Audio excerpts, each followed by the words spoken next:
11वी in house कोट्याची अट अखेर सरकारकडून आता रद्द करण्यात आली। संबंधित संस्थेव्यतिरिक्त इतर शाळांमधल्या विद्यार्थ्यांना सुद्धा आता इन हाऊस 10% कोट्यातून प्रवेश मिळणार आहे। झी 24 तासनं पहिल्यांदा या प्रश्नाला वाचा फोडली होती। त्याची शिक्षण विभागाने दखल घेत इन हाऊस कोट्याची अट आता रद्द केली। त्यामुळे विद्यार्थ्यांना मोठा दिलासा मिळाला। यासाठी पालकांनी झी 24 तासचे आभार मानले।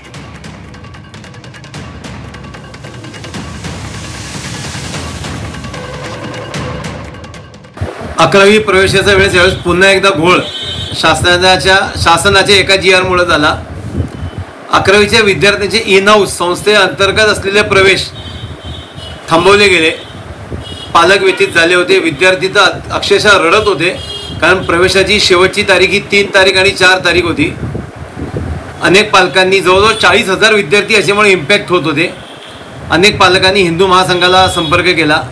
हिंदू महासंघानं हा विषय शासनापर्यंत नेण्याचा विचार केला, प्रयत्न केला आणि त्याला सर्व इलेक्ट्रॉनिक मीडियानी खास करून झी 24चे मी विशेष आभार मानीन की आपण अतिशय प्रगल्भपणे आणि आक्रमकतेने हा विषय लोकांपर्यंत नेला। लोकांचा सुद्धा आम्हाला प्रतिसाद मिळाला आणि आज आम्हाला सांगायला आनंद होत आहे की शासनानं सुधारित GR काढलेला आहे। आमची कामं झालेली आहेत। पालक आणि विद्यार्थी आज 4 दिवसानंतर सुखाने झोपू शकतील असं आम्हाला वाटतं। झी 24ला पुन्हा एकदा धन्यवाद। आणि या सगळ्या संदर्भात अधिकची माहिती घेऊयात आमचे प्रतिनिधी चंद्रकांत फुंदे यांच्याकडून। चंद्रकांत, 11वी इन हाऊस कोट्याची अट अखेर सरकारकडून रद्द करण्यात आली। विद्यार्थ्यांना आता कसा दिलासा मिळणार? निश्चितच या संदर्भात आपण पहिल्यांदा ती अट काय होती जी टाकली होती ती सांगूया। यापूर्वी इन हाऊस कोट्यातनं या सगळ्या विद्यार्थ्यांना ॲडमिशन्स मिळायची। म्हणजे समजा उदाहरणार्थ सांगूया आपण FC कॉलेज आहे पुण्यातलं नामांकित कॉलेज, सगळ्यात जास्त टॉप मेरिट तिथनं लागतं। त्याच FC कॉलेज म्हणजे DS त्यांची डेक्कन एज्युकेशन सोसायटी त्यांची संस्था आहे, त्यांचे 10-12 शाळा आहेत पण त्या प्रिमायसिसच्या बाहेर आहेत। ते या नवीन नियमामुळे प्रिमायसिसच्या बाहेरच्या शाळा या इन हाऊस कोट्याला मुकणार होते।